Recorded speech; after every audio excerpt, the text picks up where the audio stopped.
Welcome to another Quantum Conversation. I'm Loren Gailey, and I invite you to sit back as we enter the quantum realm, that space of the greater part of you.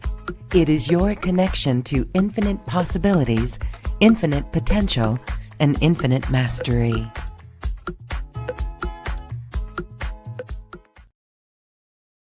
We have a quantum conversation that is going into quantum astrology, and this is really exciting. We have the beautiful Michelle Karén with us.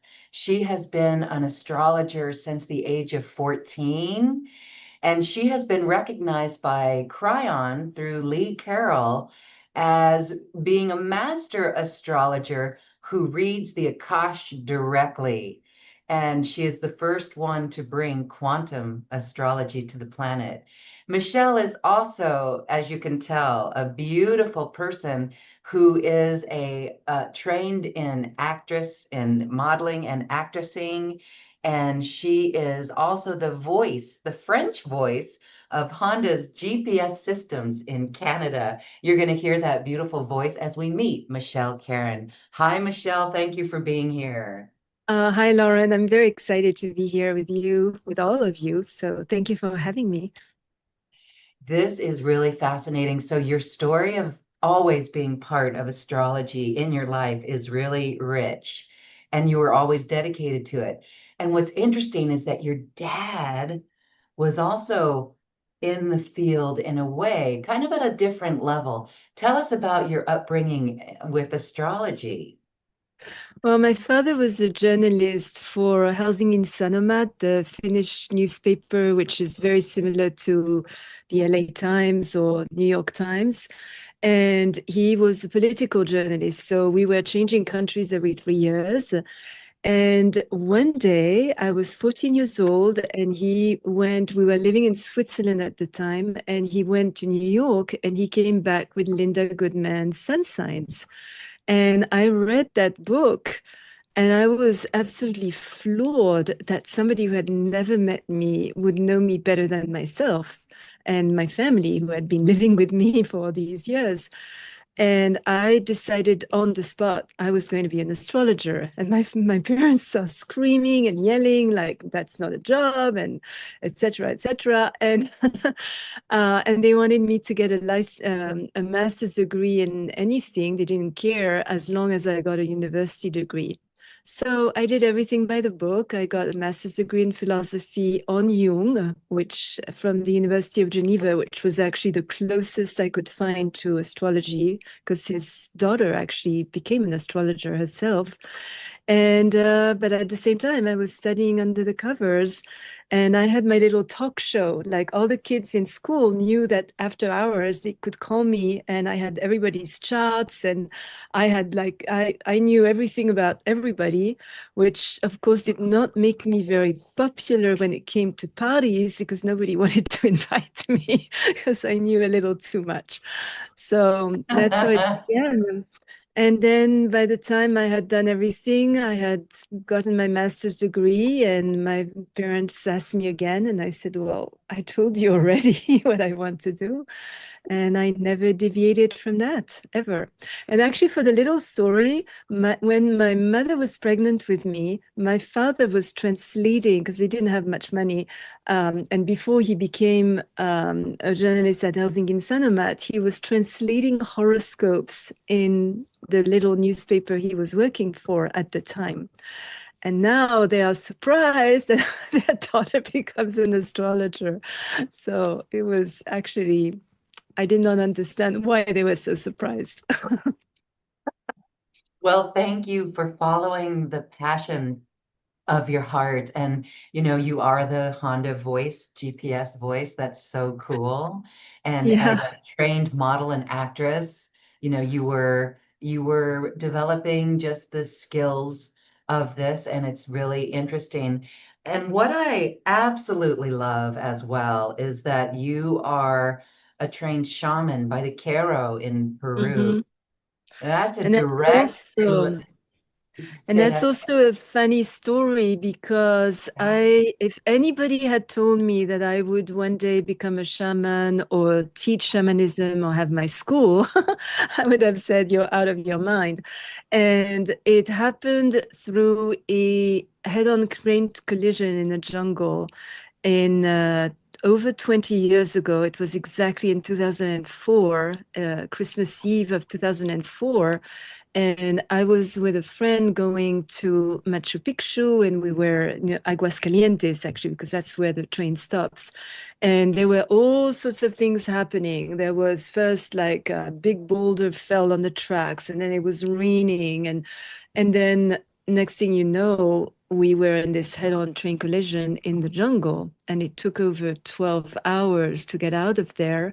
It was very dramatic. And my friend had 3 broken ribs. I had nothing at all. But so we couldn't fly back. We couldn't come back to the US. I was living in Arizona at the time. So we stayed, and every time I would come out of the hotel, a carol was waiting for me, which I didn't think much of it at the time because I thought this was normal. You know, they live in Peru and it's kind of normal. They would wander Cusco and be there. And then I later found out it was not random at all. They actually chose me or recognized me rather as, and they told me much later that they thought I was the reincarnation of some Inca princess. I don't know. That's what they say. And they would take me places and things would happen, initiations. And at first I didn't really understand what was happening. And when I came back to the US 3 months later, I just could not fit in my life. I couldn't recognize myself. I couldn't recognize my life. Nothing made sense. So a few months later, I just went back to Peru and I've been going there for the past over 20 years. And every time it goes deeper and deeper. And I became the godmother of 2 Kero children, beautiful children. And the initiation continues. And then the Keros told me to bring people to Peru, which at first I was like, no, you're out of your mind because it's such a complicated place to be in because of the altitude, because of the physicality of it, of going up and down mountains. I mean, it's not an easy place at all. The food, the water, everything is problematic there. And but I did, and then one day they told me I needed to start a school, which I was like, okay, no, that's not happening.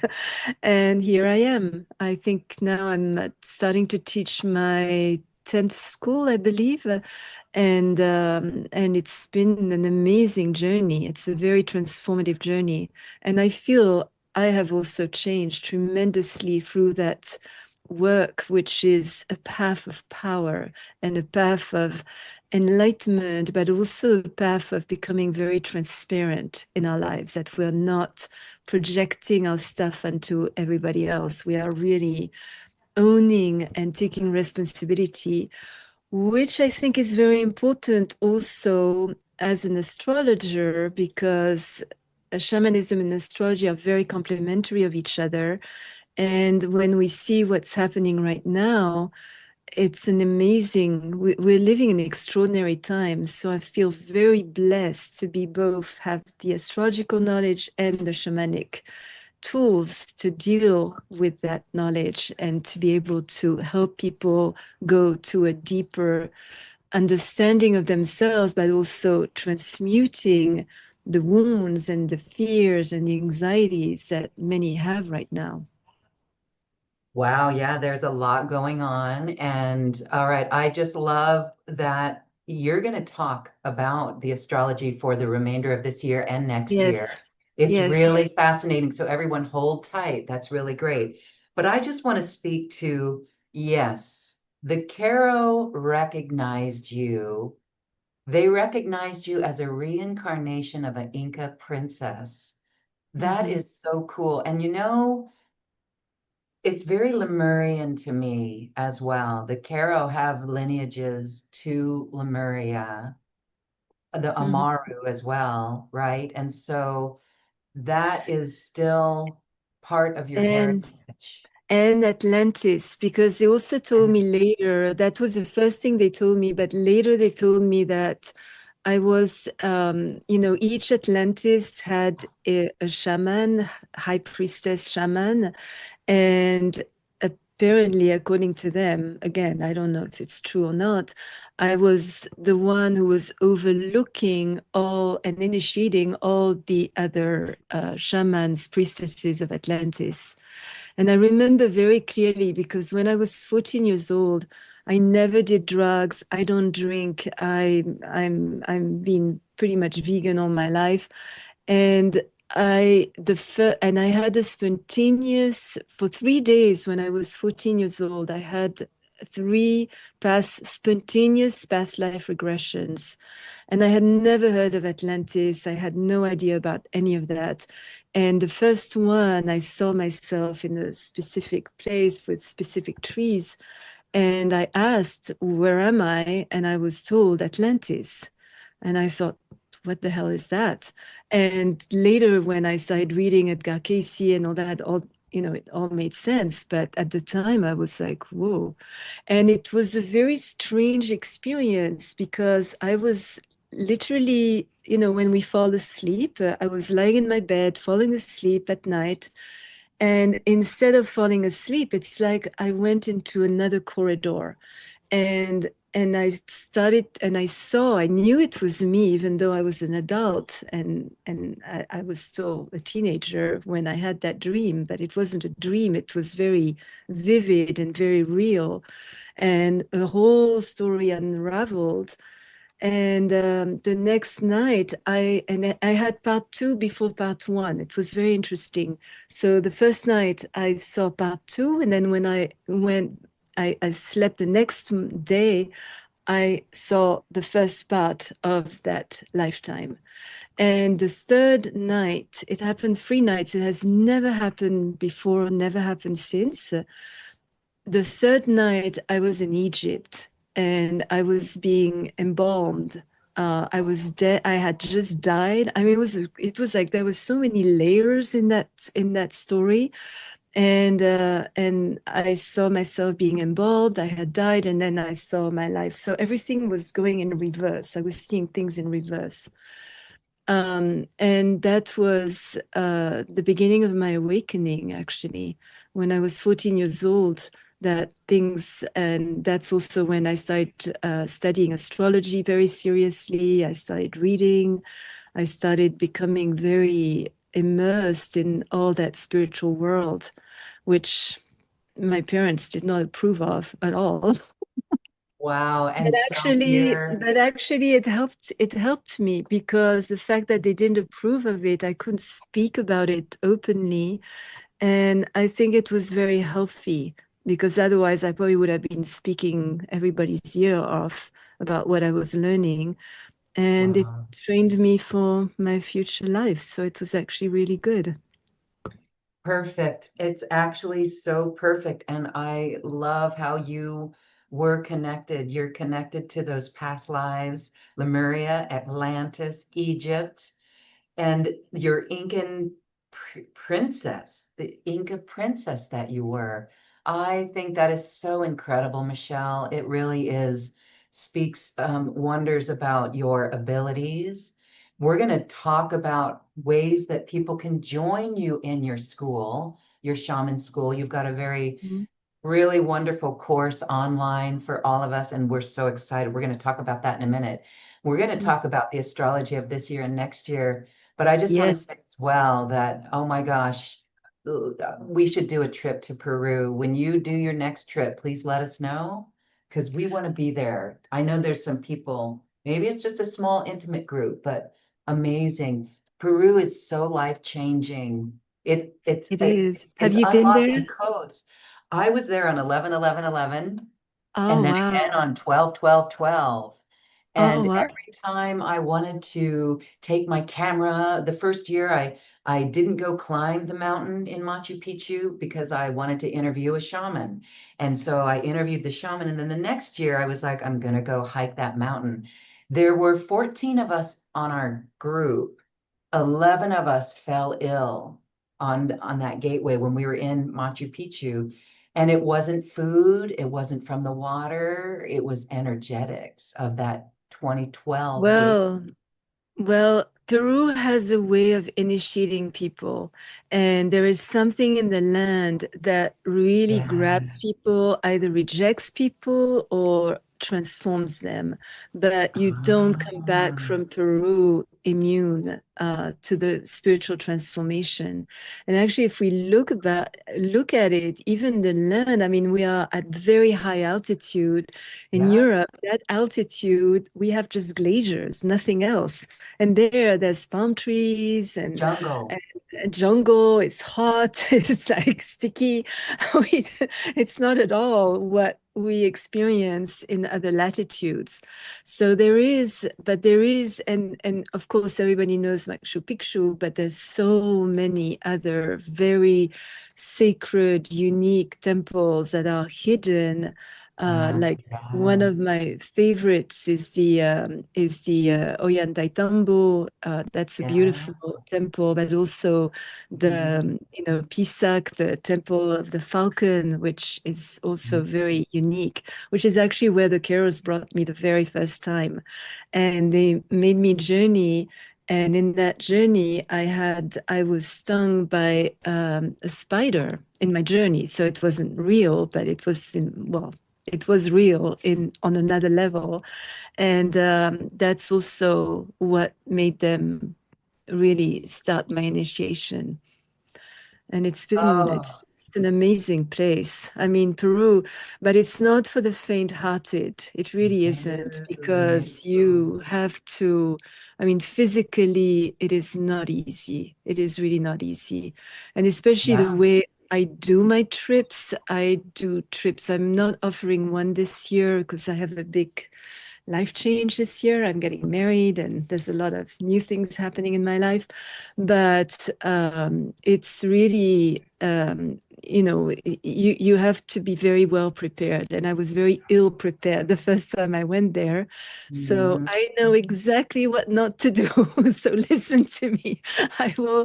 If you come with me, you will have a very smooth trip because I did Wow. everything wrong. I got burned to the nth degree. I got sick like you wouldn't believe. The I train did it crash. all. Oh my gosh, the train collision on your first Yeah, journey there. That and was that was like a incredible. wake up. That was a wake up. That's a wake And that up. A was wake up. and actually it was Peru keeping me there, because otherwise Yeah. a few days later I was flying back to the US and that's all there was to it. It was a nice trip, but there was nothing Wow. else. And because of that train Wow. crash, that's how the Keros came. I mean, I had met Doña Maria just the day before the train crash, and she had sent me a dream. And I remember very vividly that dream. It was like the peak of a mountain, and there was this condor flying over it. And I knew I was protected of I did not know what.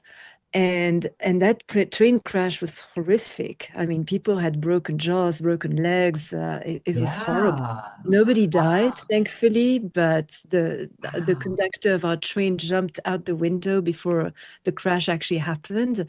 But it was very dramatic, extremely dramatic. And I was Wow. standing. I was standing at the time of the crash. So there's technically absolutely no way I would have had nothing at all, not a scratch, nothing. Wow. That's physically impossible. And I attribute that to meeting Doña Maria, who's one of the three Alta Messiahs, the sort of popes of the Keros, and the dream that she sent me that night. Because, of course, we work a lot with dreams as shamans. Yes. Wow. Okay. Oh, and you've got something that you did for a virtual retreat that we did, and it was all about dreams. I'm going to make that also available for people to tap into because you just did an exquisite job on that dreaming. And so we're going to make that available. Yeah. All Thank you. right. Well, we're going to talk about your shaman school, but let's learn about the astrology then for Hmm. this year because at another point in It time, you did share what's in store and what has been prophesized. And we're actually seeing so much of that right now. So you have the Yes. ability to share your screen, and I know you've got some Thank you. slides. Yes, I wanted to do a little presentation because I'm going to be talking a lot about dates and it could become a little confusing to everyone. So I wanted to have more clarity. So I wanted to start with the Prophecy Rock in Arizona because that rock has been carved, nobody knows for how long, but it really relates to what is happening now. And once you have that visual, you're going to understand so clearly what is happening in the world. And on that rock, there's the big, the Great Spirit. Sorry, Great Spirit. It's called differently in Peru, so that's why I'm stumbling always on that. On the left, and then you have two paths. And on the higher path, there's a lot of people, but if we look very closely, their heads are disconnected from their bodies and they're holding hands and they're joyful, they're there. But then as time goes, the journey becomes rockier and rockier and rockier until it falls into the abyss. And then there's a lower path where there's only one person, but he's growing corn, he's honoring Mother Earth, and that path continues around the rock. And this is extremely telling regarding what is happening in the world right now, that there's truly two humanities unfolding, and one that is becoming more and more disconnected from nature, more and more disconnected from themselves, more and more into appearances, materialism, connected to, we see that in social media with TikTok and Instagram and all those influencers, not to say they're all, disconnected. Some are really good and very helpful. They are doing amazing work. But a lot, it's just about, look at me, it's about narcissism and materialism. And that path for those people, it's going to become more and more and more and more difficult, because also the lies right now, the energy is going so fast. And I really liken the time we are in to, it's similar to the spinning cycle of the washing machine.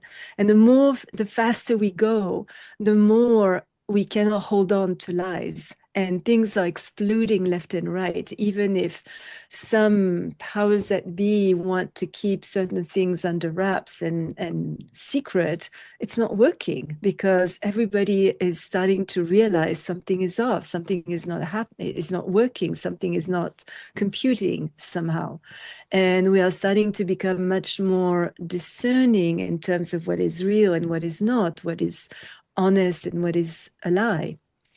So that prophecy rock, I think it's very important to keep in mind as we go. Now, 2025, if we add the numerology of 2025, it's a 9-year, which is the end of a cycle, which also means that 2026 is going to be a 1-year. So we are cleansing, we are completing things, we are releasing, letting go. In astronumerology, 9 is connected to the planet Mars, and Mars is, of course, the war, it's anger, it's frustration, it's combative, it's fighting, there's rebellion, there's really a sense of aggression in Mars, but also courage. And I think that's also part of what's happening now. And we have the first planet. So what is extraordinary about 2025, which is going to be even more in 2026, is that not just one or two planets are changing signs, all the planets are changing signs.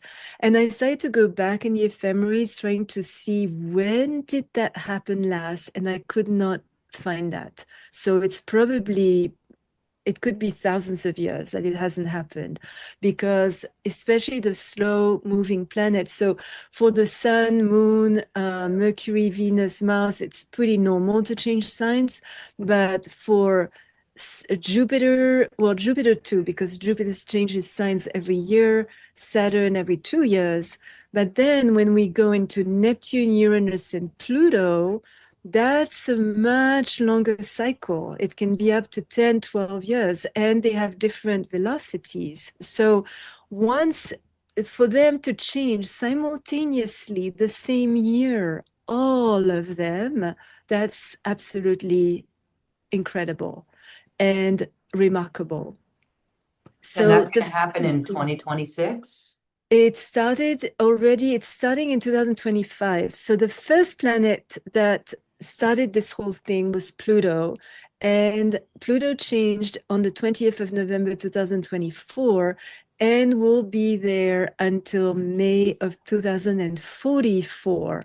And the last time this happened was in 1778, 1798. So this was the time of the French and the American Revolution. And this is exactly what's happening now, because Pluto is coming back to the Pluto, its position that it occupied at the time of the birth of America, the United States as it is.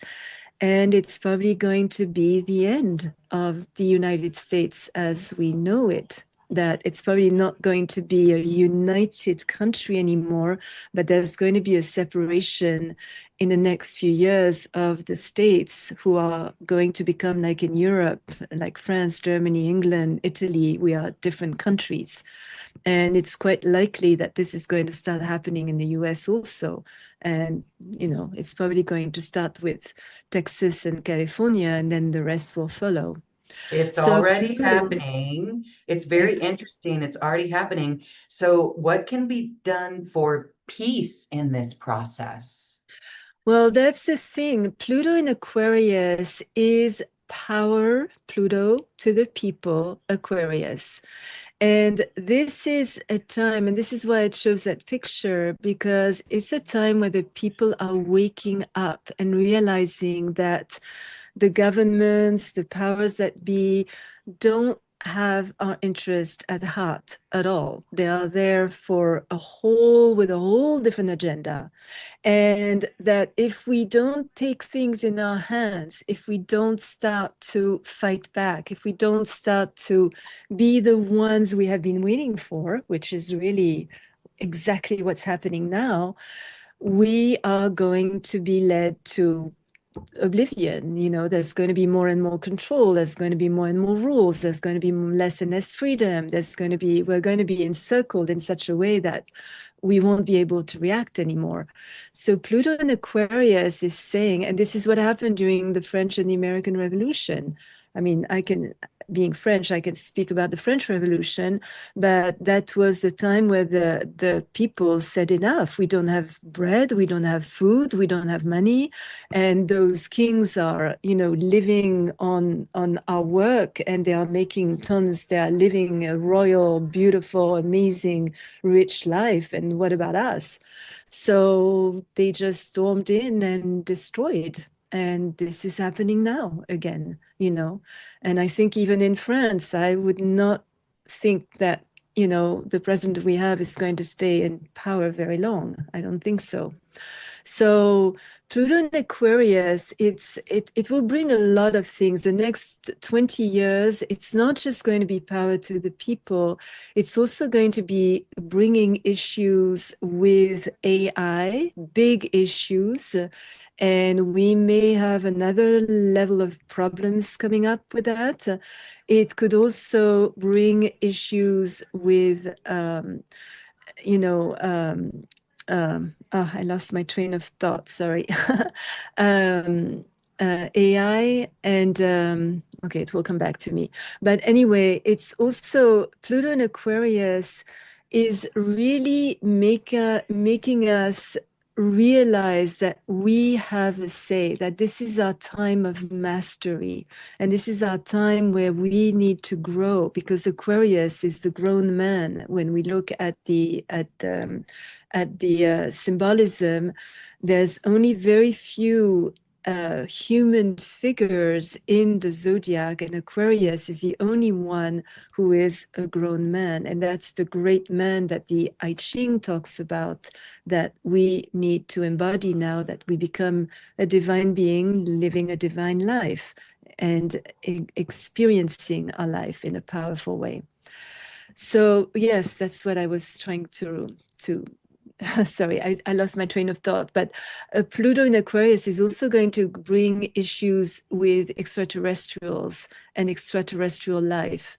And we are going to become more aware of how there has been also manipulation of what, of our DNA, at a cellular level, but also the visitations we have been receiving. So in January, we are this year in the year of the wooden snake. And it started on the 26th of January, 2025, and will end on February 16, 2026. And the year of the wooden serpent is a very chaotic year. It's a year of cataclysms. It's a year where negotiations are very, very important. So I'm actually quite, excited that now we are, starting to talk more, that different opposing countries are starting to talk a little more and not ignore each other, because that's very dangerous in the year of the wood serpent, to ignore your enemy or to ignore the person in front of you. And if negotiations cannot reach a good diplomatic agreement, then war will ensue, will follow. But the year of the wood serpent, it's a year where we sort of wiggle ourselves out of situations. It's a year that is very good for romance, actually. So that can be a very good year for getting married. That can be a very good year for starting a new relationship. But the year of the wood serpent is a year definitely of reflection, of planification, and of looking for practical solutions to the questions. But there could be coups, there could be political intrigues, there could be a need to compromise.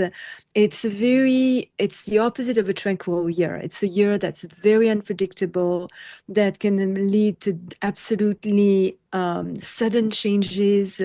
There could be disasters, but definitely the abuse and the corruption that started emerging last year is coming to a head this year in a huge way. So we are actually, everything that accumulated in 2024 and 2025, it's exploding.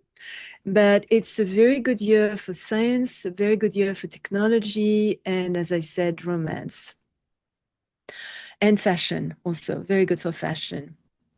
Now, in March, we had Neptune started entering Aries. So Neptune had been in Pisces since 2012. And remember, that was the end of the Mayan calendar. And everybody was like, oh, it's the end of the world. No, it was the end of a cycle. It was the end of a civilization, but it was the beginning of something else that was not mapped, because there's no telling what is going to happen when a large number of people start actually waking up.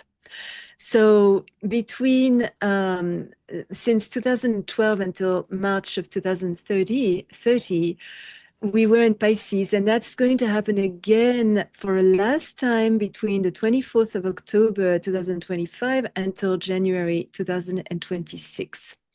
And after January of 2026, we will be full-blown Neptune in Aries. So Neptune in Pisces brought a lot of the notion of fake news, a lot of manipulation of the news, a lot of manipulation of the images that we were shown, and a lot of lies that were passed as truth, and a lot of sort of confusion where what is true is said to be wrong, what is wrong is said to be true.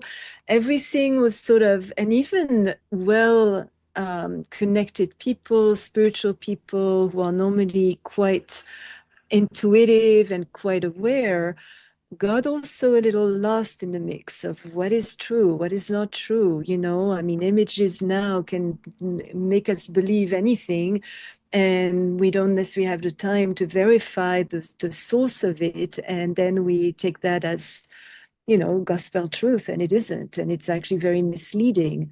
So there's been so much sort of fog going on while Neptune was in Pisces. In Aries, between the 31st of March 2025 until the 23rd of October, and then in January, it will really enter for good, and this time until 2038. So it's going to be there for the next 12 years. And Neptune in Aries is going to really make us start to wake up from the fog and really start to question everything. It's going to make us want to look into things, to have more discernment. We are going to be more able to call the lies when we see them. So Neptune in Aries is going to be much more difficult, I want to say, to mislead people or to make them, you know, to lead them by the nose and hope that everything will go through and nobody will look into anything and we can just gloss things over and move on. Well, Neptune in Aries is going to change that. And then in May, we had another change of sign, and this time it was Saturn. And Saturn was in Pisces also between March 2023 until May 2025. In the 26th of May 2025, it's going into Aries, for the first time, until the 1st of September 2025. And then on the 2nd of September, it will go back into Pisces and until the 16th of February 2026. And then on the 16th of February 2026, it will be there in Aries for good until 2028. So that's going to be a period of 2 years. And Saturn in Aries, so Saturn in Pisces was weird because Saturn is about structure, discipline, organization, the rules, hard work, you know, boundaries. And Pisces is all about dreams and floating with a intuition, mystical understanding of what lies on the other side of the veil, about music, about everything that's intangible, about the spiritual.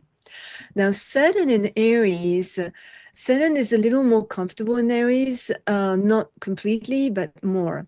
And Saturn in Aries is going to bring a sense of fighting back, a sense of boundaries, a sense of saying no when our freedoms are starting to be taken away from us.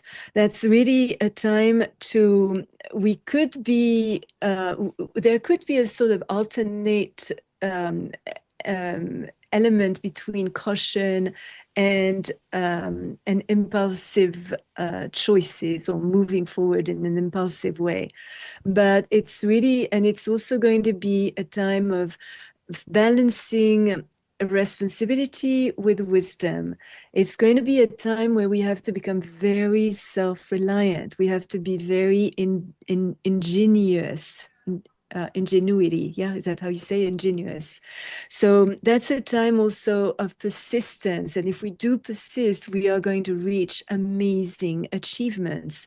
So it's really a time where we have to proceed with caution, but also with courage and also with determination, and not allowing threats or fears to slow us down, because we need to move forward no matter what, we are being told that is going to happen if we do persist on our path. So Saturn in Aries is a good, gives us a solid grip on reality, but also gives us a lot of self-confidence and power. Now, in June, we had another change, and this one was Jupiter entering Cancer. So the whole of 2024 until the 10th of June 2025, Jupiter was in Gemini. And Jupiter in Gemini has, we start to see that journalists coming out who wanted to say the truth and who did not want to read from a script. We started to see all those podcasts, they started going to alternative channels to share what they knew to be true and not what they were told they had to say in order to keep their job. So Jupiter in Cancer, and that's going to continue, but it's going to continue with another planet that I'm going to talk about next. But Jupiter in Cancer between the 10th of June 2025 and the 1st of July 2026 has to do with home, with family, with morals, with integrity, with going back to this sense of community. If we have a family, maybe it's not our birth family, maybe it's not our biological family, but maybe it's our spiritual family. And it's very important that we connect with like-spirited people. So I think the work you're doing, Lauren, is very important, because you are putting people together. You're bringing them in a place where we know we're not alone in thinking the way we think, that we are not isolated, that even if in our community, in our town, our village, our family, biological family, nobody understands us, it doesn't matter, because there are people out there who are getting it. So Jupiter in Cancer is also going to bring about issues around safety, security, and that's going to become a very big topic. And also anything regarding food, food supplies. And maybe it could be a good idea to store some food at home, that's not perishable, that we can at least sustain ourselves for a few weeks without having to go to the store. So it's really a time also where the issue on housing is going to become very important also, that maybe there's going to be a proliferation of small houses, of little, mobile homes where people can own without being dependent on banks and having to get a mortgage. Mm-hmm. I'm sorry. So it's really going to be Jupiter in Cancer. There's also going to be an issue around money and the safety that money is giving us. And I think it's important now to invest, first of all, to clear our debts as much as we can, to be as little dependent as we can on, the banks and the government and all of that. But also, Jupiter in Cancer brings a concern with natural resources, to maybe start growing our own food, having a vegetable garden, maybe having a well if we are lucky enough, owning some land, investing in precious metals, gold, silver. I mean, all of that is also Jupiter in Cancer, where we are really preparing for a rainy day. And also, Jupiter in Cancer can bring people to want to get away from big cities, to want to live in villages, to want to live in the countryside, to want to get away from the insanity that's going to be becoming more and more intense in large cities. Then in July, we have the last change of planet Uranus. And this is really interesting because between May 2018 and July 2025, it was in Taurus, and it's going to be again in Taurus between the 9th, for the last time, between the 9th of November 2025 and April 2026. So in 2026, in April, it's going to go full-blown into Gemini. So when Uranus was in Taurus, what happened was that there were a lot of issues around the banking system. I don't know if you noticed, but a lot of banks, all of a sudden, you couldn't go to your branch. You know, I had the branch, I was living in Phoenix, and I had the branch there that shut down and never, ever reopened. And then it became harder and harder to get appointments. You had to do everything by phone. And then people started talking more and more about cryptocurrencies, alternative things to money. A lot of people started saying, invest in gold because the dollar is going to collapse. So there was a lot of issues around that. But also, while Uranus was in Taurus, there was a different movement that started also developing of people connecting more to the earth, to Mother Earth, to wanting to do ceremonies, wanting to grow their own food, wanting to eat more organic, wanting to be aware of what is being done to our food, because nothing is healthy anymore. I mean, even the air we breathe is not healthy. I mean, even if we eat like super organic and we live in the countryside, it's still not going to be healthy because we have rains that are charged with chemicals. We have stuff that's sprayed in the air. We had chemicals, pesticides all over the place, even, and genetically modified stuff. That's also became a big issue with Uranus in Taurus.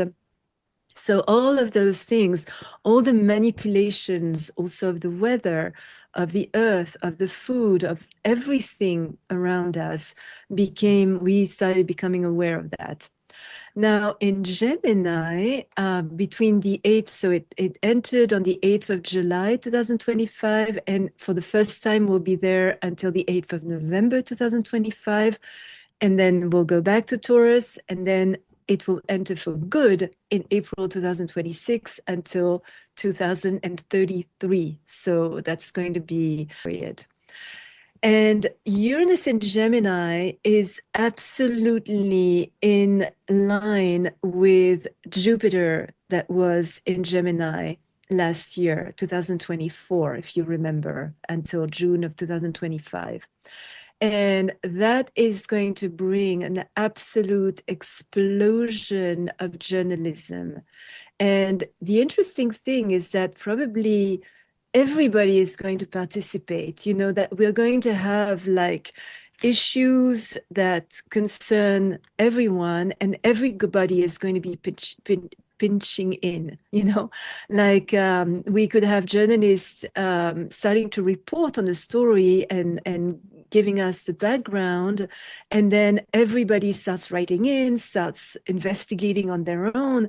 So it's going to be very difficult to hide the truth. Very, very difficult, because Uranus, it's the lightning striking. It's what opens and breaks open darkness, and in a blinding light we see everything, and then maybe darkness comes back and we have to find our way in the dark, but we have seen in a flash of insight what was really going on. And as the corruption is becoming exposed in a very bright light, it's going to be increasingly difficult for those who were immune, you know, thought they had the ultimate power and that they were above the law and nobody could touch them. Not so much with Uranus in Gemini. because things are going to be so obvious to everybody and people are going to speak their mind and are going to want to know the truth and to go to the bottom. It's not going to be like, oh, nothing to see here, let's move on. It's going to be like, wait a minute, why is there nothing to see here? We feel we are smelling something off. Then if we are smelling something off, something is off. And Uranus is, as well as Gemini, in a different way. They are very intuitive. Uranus is a very intuitive planet, and Gemini has a sixth sense. And actually Uranus is really at ease in Gemini because Gemini is ruled by Mercury. Mercury is communication, and Uranus is higher communication. So Uranus is a higher octave of Mercury. So Uranus in Gemini is going to bring amazing insights, amazing breakthroughs, an amazing sense that something else is, if something is fishy or smells fishy, it is fishy. And Uranus in Gemini is going to also bring the focus on education, on schools. What is going on in schools? Why is the educational level becoming worse and worse and worse every year?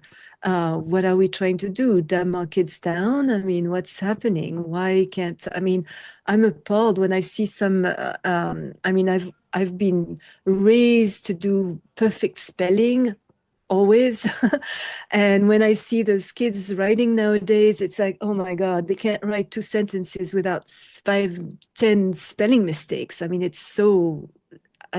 it's horrible to see that, but they were not taught spelling. That was not stressed in school. And Uranus and Gemini, it's also going to be very important to connect with the world because it doesn't matter what nationality we are. It doesn't matter what religion we are. It doesn't matter what race we are. We are now coming to a world where we are connecting to each other. We are human, and we basically have the same needs. We want to have happiness, enough money to live and love, and basically everybody is looking for the same thing. It doesn't matter if you're Muslim or Christian or black or yellow or red or whatever you are. It doesn't matter. We are all wanting the same things. And Uranus and Gemini is going to make that even more obvious. There's going to be even more of a sense of brotherhood and sisterhood across countries, across borders, across separations that are, in the end, rather artificial anyway. And in September is going to be absolutely loaded because we have two eclipses coming up in September. And the first on the 7th of September, lunar eclipse in Pisces at 15 degrees. That's actually the beginning of a cycle of 2 years of eclipses in Pisces and Virgo, because they go hand in hand, the two sides of the axis. And Pisces is about, as I said, spirituality, connection to mysticism, connection to our intuition, connection to what lies on the other side of the veil. And Virgo is about order, health, healing, everything having to do with organizing, with attention to details. So this is going to be very powerful because the first eclipse in September is actually going to make us very aware of our feelings, of our emotions. And it could be that we become very aware of toxic relationships which cannot survive in that kind of spiritual climate that we are in. And also it's going to be, we are going to experience a very wide range of emotions. We're going to become much more in tune with the subtle aspects of life.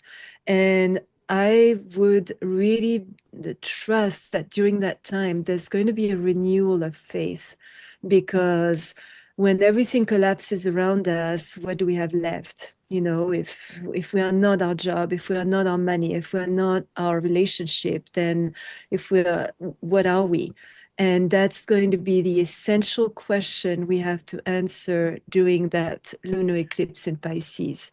And it's going to make us also reflect on our lives. It's going to make us, sensitive to where are we coming from? Where are we going? What is it that we really want? What makes us truly happy? What is fulfilling to us? And there could be very marked separations during that eclipse with people who are either toxic or are not supportive, or people who have slowed us down in rather negative ways. And then following that eclipse, we have a solar eclipse, this time in Virgo at 29 degrees Virgo. And that eclipse is really going to make us start to implement all the stuff that we were reflecting on, that we were thinking about, meditating on the 21st of September. We are going to want to give it a concrete structure, a concrete form. We're going to want to completely reorganize our lives, which could mean that some people, not just our relationships, but could end up leaving their job, could end up moving to a completely different place, a completely different country, that we are going to be looking for our magical place in the world. Because in that eclipse, there's actually a double grand kite, which is a configuration that links 3 planets by 120 degrees and the point by 60 degrees. And it's pointed towards Neptune. So Neptune, our spirituality, our connection with the mystical, the divine, is going to become stronger and stronger. And we are going to transform beyond recognition. I mean, there's going to be a complete inner transformation of how we are, of our sense of identity, but also of the way we communicate. And we could start to realize that to a certain extent, we have been living in a movie. A movie has been woven around us, passing for reality that never was reality. And people are going to start waking from the dream, and they're going to start realizing, wait a minute, something is terribly off here. And we have been manipulated by movies, by books, by the news, by all sorts of things to think a certain way.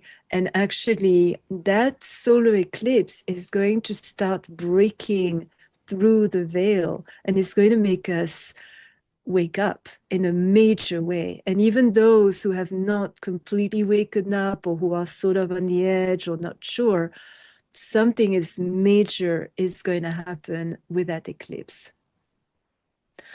So the rest of the year, all the planets have already changed signs. And then, as I said, they're going to go back. But then in 2026, everybody is on track. Now, Neptune is going to be full-blown in Aries. Saturn is going to be full-blown in Aries. Jupiter is going to be full-blown in Cancer. Uranus is going to be full-blown in Gemini. And now we are going to start a complete new cycle. So I see it really that this year is the end of the cycle that really begins in 2026.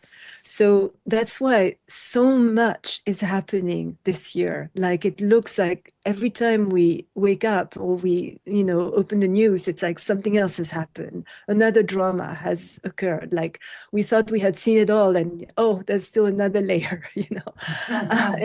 and that's exactly where we are at now. And we are the ones we have been waiting for. And we need to remember that. This is very important, that we cannot wait for an outside savior to come and fix everything magically. We have to take our destiny in our own hands. And if enough of us have the courage to do that, and make our voice be heard and start to question everything, then we are going to really start a new cycle and start a new world for all of us and for our children particularly. So let me stop my share here. Wow. Wow. Okay. This is such a beautiful synopsis of what's going on, what we're feeling already this year. I would Mhm. say that most of us watching and listening are saying, yeah, this year is chaotic. And so we are feeling this need for community more than ever. And we're naturally coming together, and you're explaining exactly why. So we're here for community. What do we want to bring forward in life? Where do we want to be on the planet? Many of us, have you noticed, are going back to basics. Like Yes. going back to basics in our spirituality, like we're going back to just meditating. Like just Mm-hmm. go sit down, hand on the heart, breathe True. through the heart, meditate, and True. really do it this time. I mean, like with the seriousness. That's what I'm witnessing. And then, more people are waking up. We're seeing that happen. We're seeing, wow, we're seeing as things shift, we're seeing a lot of people just Well, coming out and it's so saying, it's so in our face. The lies are so hey, blatant and it's so yes, sloppy. I mean, the lies are becoming sloppy now. And because there's not enough time and when you lie, you have to remember what you said last time. So now we have people contradicting themselves or saying one thing or another and then showing pictures that change with time. And it's like, wait a minute, what's mhm, going on here? And people are looking, are observing, are watching, and they're becoming more yes, discerning now. And they're like, wait a minute, we can good, manipulate a picture, we can manipulate that. yes, Was it manipulated? Oh, yes, it was. Now, yes, why was it manipulated? What are they trying to hide? So, I and love people are it. starting to do their own investigations. And I love it. Now it's like the whole world is investigating on things, like, Yes, I mean, like even, I mean, I don't want to bring, dark things, but there was a few there's years ago a famous murder, but everybody solved it by chipping in and going there. So I think it's going to be harder and harder for those in power to keep abusing the people. It's not going to be possible anymore. It's about time. That's really good. And so the astrology is pointing to this great shift that is underway. And we're already starting to see it. And I was chatting with someone, even family members, for example, who or friends that may not be on the same spiritual awareness. It's not a level, but it's just a different awareness, or we may not be that in common in what we believe in spirituality, but what we can begin to see is that, wow, something's happening. And I think we're all going to be, this could, okay, because it's so divisive right now, we've got this extreme divisiveness. We had conspiracy theories that was just cracking the underbelly of the Mhm. bigger drop of the bottom that was falling out of this whole scene. And so now you've got people that are going to be surprised when it's not just one political party or the other, or this person or that person over there, but it could be this whole thing. Could what we're experiencing right now actually be an accelerant for unity consciousness? Mhm. Perhaps. Definitely. I mean, divide and conquer, that has been what has been happening all these centuries, because this goes way back, way back. It goes all the way back to Egypt, ancient Egypt. And we have Wow. been so brought up in that understanding that we don't even realize how manipulated we have been and for how long we have been manipulated. So it's very hard to shake all that corruption because we haven't seen it for so long, and now it has to happen. So the Wow. unity comes from like-spirited people coming together, and people with integrity, people wanting the truth, and Mm. people who are honest and courageous also, because there have been some voices and they Mhm. have paid very dearly for speaking out loud what everybody was suspecting. But thank God, and may they be blessed for having had that courage and having suffered what they suffered, because otherwise, if we are ruled by fear, and we cannot, there's only two feelings, fear or love. And if we are in fear, we are not in love. And if we are in love, there is no place for fear. So it's about choosing love. And if we choose love, we can become invincible. And we need to gather with people who have that same awareness, and some are a little more advanced, and not to say they're better or more, but they awoke maybe earlier and are leading. So there are some who are leaders in this movement. And now it's a time for something major to happen, and things are going to explode, are literally going to explode. And we were very close to even a nuclear conflict, and maybe it's not even completely off the table.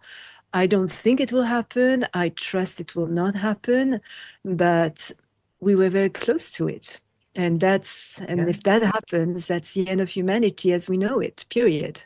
And we There's no know that, and this is not a tomorrow. cop out.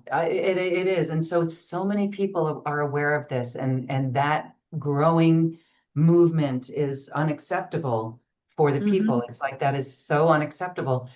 Thank goodness, we hear time and time again that the ETs are like, no, we will not let that happen. There's been a number of incidences, so let's But we hold have to be our faith. careful also with ETs, because there's the good ones and there are Yes. evil ones And also. So not all are equal. It's the same as humanity. Some people are good and have a good heart and are generous and kind, and some people not so much. okay. So we need to be very aware and discerning also, that it's not because they are coming from outer space that they want our something good for humanity. And that could actually be also part of the issues we have been dealing with, is that there have been some interferences, but we also have the protection of the good ETs who are helping us and who have the future of humanity at heart. Because if we destroy ourselves stupidly, we are going to affect the universes, not just us. It has Mhm. consequences that are going to be devastating on a level we cannot even imagine right now, and we cannot even fathom at all, you know? And this is why it's so important that people who are watching shows like this and doing this sort of mind stretch with the information is so important. Everyone watching shows like this is a new earth leader. Everyone is a new earth leader. And that Mm. is the call that we are hearing within, is to do something, to step up. And for the last couple of years, we've been feeling that. We've been saying, okay, Mm. all right, I get it now. I truly get it. I'm supposed to do something. And then our ego, we're at war with our mind, because our ego says, no, who are you to help people assist in the shift or that sort of thing? And it's like, no, no, I'm really feeling it. So then it becomes us stepping over our ego, putting the ego in the back seat for us to really claim our gifts, to claim our gifts of shamanism, to claim our gifts of channeling, to claim our gifts of sharing our light in this way. And that is so beautiful. And so that is our journey. So this is really an important step for all of us to realize that when we live in our heart and we anchor this light within us, we need to turn and give a hand up to the next. And so this is a beautiful opportunity now that we can talk about, because you have some teachings and some offerings for people to make their world better, for them to tune into themselves even better. So there's two things I want to talk about here. One is, wow, if we know that this is happening with the astrology, when we each get our personal astrology report, then it Mhm. helps us navigate these pathways in the shifting times. When you do sessions for people, tell us about that. How long is it, and what do they discover about themselves as these shifts go underway? Well, when I do it's an hour reading that I do on Zoom. So we are like I am with you right now. And I talk about it depends on what the person needs, really. So every session is different. But basically, I will tell them about the essence of their past lives, the purpose of this lifetime. So I don't necessarily, sometimes I do get a specific lifetime, but generally it's more the essence, what they have to leave behind and what they have to embrace in this lifetime, because we tend to go back to what is familiar and easy, and we don't necessarily want to step into the unknown. And I talk about the cycles people are in, because those cycles, I talked just now about Uranus being in Gemini, about Jupiter being in Cancer, but where does it fall in your personal chart? Because our personal chart is a picture of the heavens for the date, the time, and the place we were born. It is as unique to you as your fingerprints. And it has, the 12 houses, the 10 planets, the 12 signs. Where, in what sector of your life, of your chart, is that planet? And how long is it going to be there? And what can you expect? So it's basically, and I think it's funny, I was chosen to be the voice of the GPS in Hondas in Canada, because an astrological chart is a GPS map. It helps us go faster to where we need to go and not lose time, just wandering around and hoping to find the address we're looking for and then missing the nice church or the nice museum or the scenic road that we could have gotten on if we had had an actual GPS and had mapped our road. So it helps to really understand where we're at, what's going on, how long it's going to last. Because sometimes people go, especially I'm thinking, some signs have been going through a roller coaster in the past few years. Capricorn was one. I'm a Capricorn, so I can tell. But then now it's going to be Aquarians because Pluto is entering their sign. It's also going to be Geminis because they have Uranus is going to enter their sign. Aries because Neptune is going to be in their signs, but it's also affecting everybody. It's not just those signs. Those will be maybe more affected because they have more planets and more specific planets in those signs, but everybody is going to be affected. So it's important to know how long this is going to last, what to expect, what is going to happen, because then we can prepare. I always compare astrology to it's raining outside. And okay, that's what astrology says. Now, am I going to grab my umbrella and a raincoat and go out? Or am I going to just go out and experience the rain? Or am I going to say, oh, let me stay cozy by the fire and drink my hot chocolate and read a book, and wait for the rain to be over? Well, that's the power that knowing the cycles you are in and what your chart and your personality is saying gives you. So, and also I talk about your astrocartography, which is not something that people know that well about. And it gives you a map of the world, a map of the United States or whatever country you're in, or whatever country you're interested in, to show what are the best places for you to live. And some places should be avoided altogether, and some places are going to help you meet your life partner. Some places are going to be very good for your career. Some places are going to be very good for your spirituality. Some places will be good for all of those. So it's about finding, looking, and it's very useful. Those maps are valid your entire life, and these maps are very useful if you are thinking of moving, or even if you're just thinking of traveling or going on a vacation. Because you don't need to be in that location for 10 years to start feeling the effects. It will happen within a few days of being there. Uh, Wow.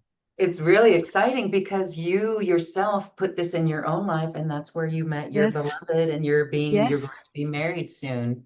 Well, Wow. actually, yeah, I moved to Phoenix 7 years ago, and that was my Venus line. And I kid you not, a week after I was there, I met him. A week after. And I had been single for a very long time. So, so yes, it Wow. does work. Absolutely. Oh, we're so excited. I mean, I love how you said that this astrology is a GPS for the soul. It Hmm. truly is. It's the stars and the maps, and it's the stars of our soul. And so this is really exciting. I know everyone is going to want that. Everyone is going to want the astral cartography to know our own personal cycles. I'm really excited for this, especially if anyone's got birthdays coming up, or maybe even just ending out this year.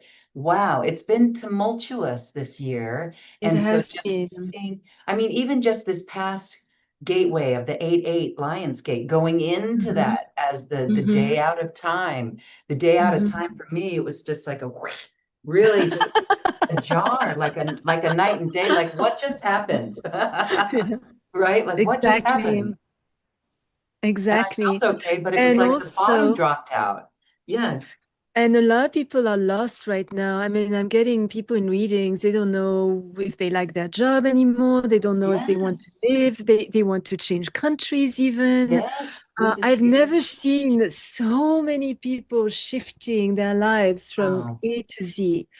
And Yes. also to know that every year on our birthday, we get a new chart, our solar return. So our year starts on our birthday and goes, and that's calculated for when the sun goes back to exactly the same position it occupied at your birth for the place of residence, your place of residence. So that's also very interesting to see what are going to be the challenges this coming year for me. And even if you are in the middle of the Um, year and you're not close to your birthday, it doesn't matter because I will mhm. still talk about that in my reading. Okay, really beautiful. Thank you. And Thank you. it's We're and so it's excited. recorded. And it's recorded. I recorded, and now I even want that. Zoom gives us the AI summary, written summary. So that's like, wow. A I'm not crazy summary. about AI, but sometimes AI is really good for some things. Yes, and actually, this is another topic. It's been a hot topic lately, and the party line, the general consensus is treat it with respect. Show Mm-hmm. up. It's a mirror like us. So show up with our higher consciousness. Mm-hmm. Interface with it like we're training a child to have that same Mm-hmm. higher consciousness. And I'm going to venture Sure. out here just to say, when used in that way, it will assist this planet in achieving unity consciousness when we realize more Mm-hmm. about ourselves. And so there's always a word of caution because it's love and fear. What do you want to be in? You want to be in love or fear? Let's go to love and Exactly, less than that. exactly. So let's be cautious and just And it takes it's human. like and It it's takes like everything, you can electrocute yourself with electricity or you can light yourself. I mean, everything has two sides. What do we choose? And but there are some very good sides to AI, for sure. and look Absolutely. at behind you is the sun beaming through at Yes. right when you were saying, what can electricity do? It can light you up. That's so magical. All right, I'm excited. And I think everyone listening wants a reading with you. So get ready. And so for those who would like a reading with Michelle Karén, check out this link where you're watching this video, or the webpage that got you here has that. When you click through into the cart, you will get an option for a 2 payment. If that is what makes it easy for you to say, yes, we want to support you because we know how important this is. This is your time to rise. We want to support you to rise. We have a lot of work to do. We want to come together in community like we are. We want to support each other, but we want that GPS of our astrology, of our soul. And so we're so grateful for that opportunity to work with you, Karén, for that, or Karén, Michelle, forgive me, so that you Don't can worry. assist us. Yeah, you can Every, assist us. Everyone everybody calls makes that you the woman everybody with makes that mistake. woman with 2 first names, Michelle Karén, Karén Michelle. I know, Okay. I know. And And Karén so, is a Finnish name, actually. So it's not even an ah, American or an English name. It's a Finnish name, last name, Finnish last name, because my father was Finnish. all right. Yeah. Well, okay. So, and then one of the other things that I want to share is the leadership roles. When we do this work in our lives, and when we seek the wisdom and we apply the wisdom, enhance our skills, our clairs, our intuition, our channeling abilities, our connection through the heart in the quantum field, then we go quantum. And now it's time to extend that hand and help another person on this planet. And that means we rise as teachers, as guides. And that's where your shaman course, your online shaman school, the South, is a beautiful Mm. opportunity for people to do that. Let's take a moment and share what people are going to learn from this and why that's important in their life. What can they do when they go through this investment that's such a beautiful connection to their Lemurian soul, to their shaman wisdom? Mm. This is where we go quantum, right? Absolutely. I think I love my shaman school. It's like Harry Potter school. You never know what's going to happen. And I don't take too many students because I don't want to have like a huge group. And you will go through initiations and rites that will actually change you at a DNA level. It's going to change the way you work, the way you age, and the way you die. And it's also going to give you, so no matter if you are a healer, if you have a spiritual practice, shamanism is not a religion at all. It's a path of power and a path of empowerment. And I'm going to share the history, not the history, the philosophy of the Keros. Like, for example, the Keros always laugh when we talk about protection because they're like, what do you want to protect yourself against? Yourself? Because to them, what is outside of us is a reflection of what is inside of us. And if we change ourselves, we are going to change the world. And Oh, we are going wow. to do an exploration. I mean, we start the medicine wheel. So in October, we are starting with the South. And in the South, you're going to shed the past and shed also your cultural past because we are very defined by the culture in which we were born. You know, how we went to school, the language even shapes our consciousness and our understanding of the world. You know, like in Finnish, there's like I don't know, 12 words for green. In English, we only have one. In French, there's no word for shallow. It's like, it's not deep, but we don't have a word for shallow in terms of something. So it is about really understanding ourselves, and it's going to be about becoming transparent. And you will learn as we progress through the medicine wheel, we will learn techniques of psychic protection. We will learn techniques to heal, you know, to clear space. We will explore 3 past lives, one where we abused our power, one where we had no power, and one where we had power and we used it well. And we're going to heal those also and integrate them. We are going to step into our ancestors' shoes we are going to connect to a lineage, because as a shaman we don't work alone.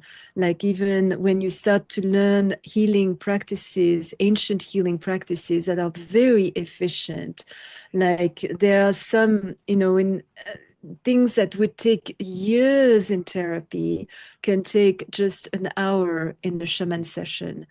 Because instead of anchoring the issue, we look at it and we blow it away with a breath of kindness, but we take out the root. We uproot the problem so that it never comes again, and we don't have to keep going back and anchoring it further and further and further. Wow. And you will learn ceremonies, how to do a fire ceremony, how to do a despacho ceremony, which is a beautiful prayer ceremony. And there's different types of ceremonies, for when we die, when somebody dies, when we are, when we want to attract abundance, when we're getting married, when we need to transform a string of very bad events that happened. And there will also be, we will die and learn and die consciously. And it's actually that's a part where my students always freak out. And then after that, they want to redo the school just for that, where we detach their light body from their physical body to experience what it is like. And we do a whole ceremony where we have a priest and we have the friends and we have the kitchen talk where everybody talks around the person. And in the end, it's about experiencing what it's like to die, because the shaman needs to walk with death and not be afraid of death. We should be able to leave this life at any moment and have no regrets. And you'll see that after that, you will never have a fear of death ever, because that's the worst that can happen. And it's not even the worst, because we come back again. And it's such a rich school, and it's fun. It's really enjoyable, and there's practices, and it's really about becoming transparent, facing our shadows, learning to recognize our luggage so that we don't project it on anyone else, that we can be clear enough that we take ownership and responsibility for what is ours, and we have very specific tools to transform that in a way that's easy and maybe not fun, but definitely easy, and that will change your life forever. And not just your life, it's also going to affect the people around you, because as we change, the world around us changes, the people around us change, and we are not going to attract toxic people anymore. And even toxic people around us, without us nagging them, they will start to transform and become different.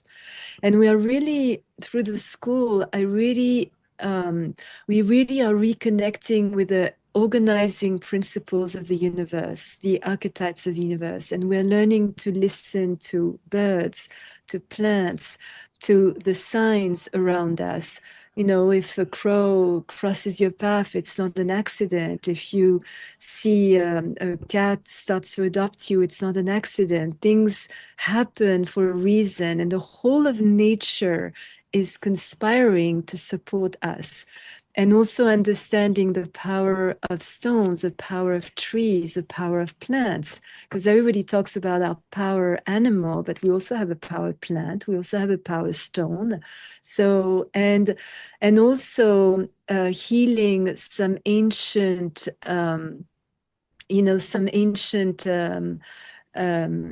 curses, family curses that do exist. Like all of a sudden in a family, everybody gets, all the males get sick at 42 years old, or all the women get married at 33, or, there's curses like that go in a family that are generational.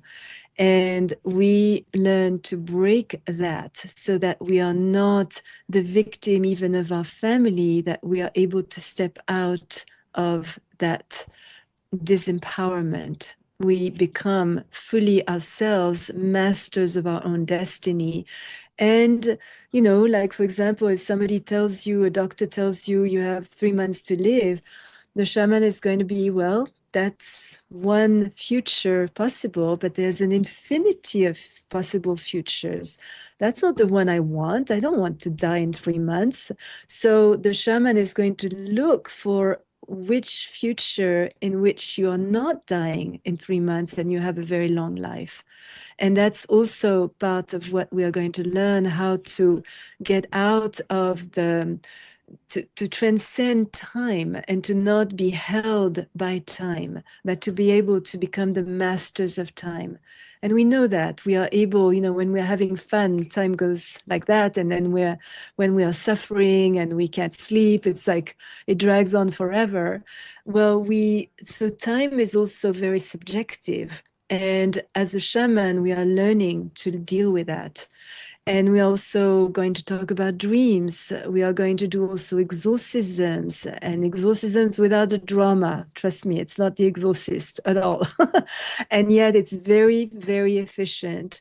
And it's a way to get rid of entities. A lot of people have entities, especially now with people having random sex, or people being too tired, or people not eating well, or people traveling too much and not being able to recuperate. We get entities in all sorts of ways. And that's that, like having a squatter in our own home, in our own house, and our own body, and we don't want that. So it's a whole journey. And it's a magnificent journey. I'm always excited to start again the medicine wheel, because every time I'm doing it with my students and I'm learning more things about myself and clearing more things. And you can go through the medicine wheel over and over again, and I actually invite my students to do it more than once, because you will see and hear more and understand more and transform more. Like the first time around, it's like, whew, it's such a world and there's so much to learn and to see and to understand. And then the second round, you'll get a deeper and then deeper. It's like archaeological digs, where under one city, there's another one, and under that other one, there's still another one. People ask me, when does the work on myself end? Never. And that's actually fun. Can you imagine if we were all done? I mean, life would be What would we be boring, doing? you Yeah, know. be We would boring. be What would we bored. be doing? Well, that's why, the divine created us, because it was perfect and complete. And so what, we That's need why we need stories, we need adventure, we need stuff to happen, we need conflict, we need something, we need polarity, duality. Exactly. Yeah. Oh, and so, I mean, this just really sounds wonderful. Both items sound so wonderful. Both are each highly supportive of our journey. And so as we pass through this the shaman school, it's intense. It's 4 days, many hours a day, It's 4 mornings actually, but throughout, I half mean, we days, start at 8 in the morning Pacific time, and we end at 1:30 Pacific yeah, time for full day. Thursday to Sunday. And I recommend that people don't plan stuff too much in the afternoon or the evening, because you want to integrate. And you will have a little bit of homework every day, just a little bit, not every day, but most of the days. And then we have 2 half-hour breaks for coffee, tea, whatever we need. And but each segment, so each 1 hour and a half, it's going to be something different. So usually I start the day with a philosophy, with under explaining. Then there is a demonstration of some healing technique, and then we practice. And I like Zoom, actually. I was very reluctant to do it online for the longest time. And of Ah, course, COVID came, and that was the only choice we had. And actually, it works out better, I find, because I can jump wow. easily from one room to another. And I see my students in their own space, because I've had some surprises. Like I had one student who, I hope she won't mind me telling that, but she was doing her healings on the American flag. And I'm like, Okay. She had this big towel, and I said, okay, let's have something a little more neutral, please. You know, but I never Okay. would have known that if I had not seen her in her environment. So it's and it's very magical because also at the end of each day, I will send the recording of the techniques that I demonstrate, a handout, and then of course, and then we create a WhatsApp group so my students can always connect with me. And I'm still having students who finished, who are full Mesa holders, who finished like 10 years ago and who are still connecting with me for questions that they may have that arise. And I'm always available for that. So All it's right. a very life-changing school. And at Yeah. the end, you get a diploma that will give you the license to practice as a shaman professionally if you want. So I Okay. don't recommend, I mean, I recommend that people practice but don't charge money while they are doing the medicine wheel, because it's like, you know, they'll get very excited in the first round, the first direction, but it's like, oh, I see the elephant now, but you only saw the Mhm. tail of the elephant. And then the second, Mhm. oh, now I see the trump. And then eventually they will get the whole picture. So I recommend that you hold off a little bit, but you will already have immediately practices that you can use on your friends, your family, and clients if you have already clients with another healing technique that you are pursuing. So it's very transformative and it's a lot of fun. It's so much fun. It's really Harry Potter school. We can feel the energy of that. And again, it's so exciting. It's so exciting. And I can feel many are like, I want this. I do. I'm feeling the call. I'm feeling it. So if you're feeling Right. it, please check it out. It's limited in space. So go ahead and get signed up and register for it. We will close it. If you can still see it being sold on our site, being offered on our site, it's still available. So register and Yeah. get signed up. And if we need to, we'll do something in the future for more if there's a Yeah. high class problem of too many people Well, joining in. But Well, wow, then I might start another school, you know, have several schools going at the same time. But it's so interesting also cool. because every school is different because of the questions, the students, and they're coming from all over the world now, which is so much fun. I had a few students from Australia, New Zealand, and poor, it was during the night for them, but they were so committed, they did it anyway. Yes, yeah. And it's wonderful because it also creates, because we work on ourselves, so it also Community, creates amazing friendships. And friendship. the students are still very much in contact with each other and they are still very Yeah. connected. So it connects, it creates families, you know, beautiful families. Wow. And you are a reincarnation of an Incan princess teaching shamanism by the Caros. And That's what again, they say. I don't know if it's true. That's what they say. well, So I'm going to believe what they say because they see, and they saw you, and look at how your life has changed. So we're really excited. Thank you so much for offering this incredible program, the astrology thank reading. you. Oh my gosh, I think everyone's like, I want this, I want that. Okay, so we're going to have that available for everyone. And this is just enlightening because here we are. Again, we have our marching orders, community, doing what we love, figuring out what that is, becoming more discerning. And again, I'll say one more time, rising up to be that new earth leader. We may not think that Mhm. we are, but again, if we're listening to shows like this, we absolutely are. And we're feeling that call. And I'm just so grateful for you offering this. And I'm grateful for everyone watching. And so we're here to support you on that journey. And we're really excited for it. Again, you can register Thank for both of you. those options and get started right away. Michelle, this is so beautiful. When you look at the world and when you're doing your shaman school, regardless of, what might be on the main scene that could be chaotic, Are you still hopeful and Oh, optimistic? yes. Absolutely, absolutely. We would not be here. We chose to be here. And we chose to be here because we knew we could make a difference. So it makes no sense that we would be in doom and gloom and it would be over. It doesn't make any sense. And there's amazing children being born right now. I mean, with gifts and Yes. talents.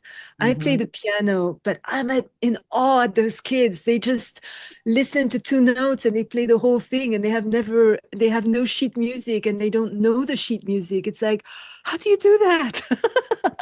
Wow. I studied for 12 years the piano and I still can't do that. So so it's yes, I'm absolutely hopeful. I know we are protected. I know Great. that we are going to come out of this, rise above this. And if you look at it, those who are in corruption and ego and egocentric megalomania, they're freaking out. That's a good sign. That's a very good sign. Sometimes I wonder why they're still on the planet, but they have Yeah, the right to awaken, and I'm they are actually on their way out. holding. Wouldn't that be beautiful if the world watches their hearts open on television? That would be I so don't cool. know that that's going to happen, but there is definitely going to be more good than bad, and more goodness than bad. And actually, there's an I, amazing thing also is that spirit partners are finding each other, that there is like love stories now that yes.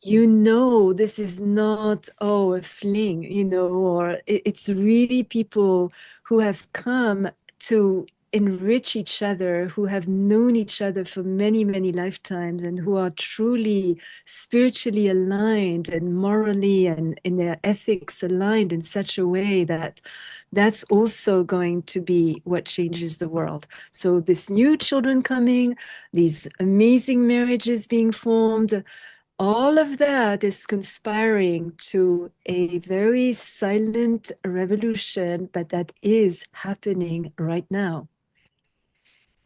And we are so grateful. All right, beautiful. Michelle, Karén, thank you for this time today. Again, we invite our audience to get an astrology reading, to sign up for the shaman school. Oh my gosh, we've got so many beautiful things and opportunities.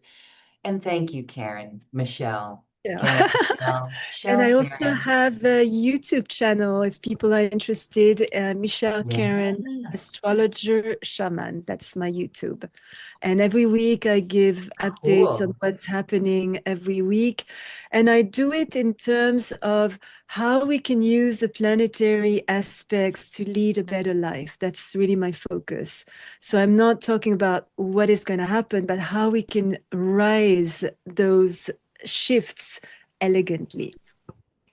Elegantly. That is so beautiful. Well, thank you for this elegant conversation, and we're Thank ready for you. this elegant shift. Thank Thank you you, so much, everyone. Lauren. And Thank thank you, you, Michelle. everybody. Thank you. Thank you so much. Thank you for listening to this quantum conversation, and thank you for dancing with us to the cosmic heart.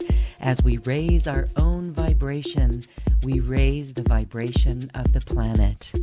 This show is dedicated to you and all awakening hearts, as we are here to shine our bright light and amplify our love. Access all quantum conversations, special offers from our guests, and online healing retreats by visiting acoustichealth.com. I'm Loren Gailey, and from my sacred heart to yours, I honor your magnificent love and light.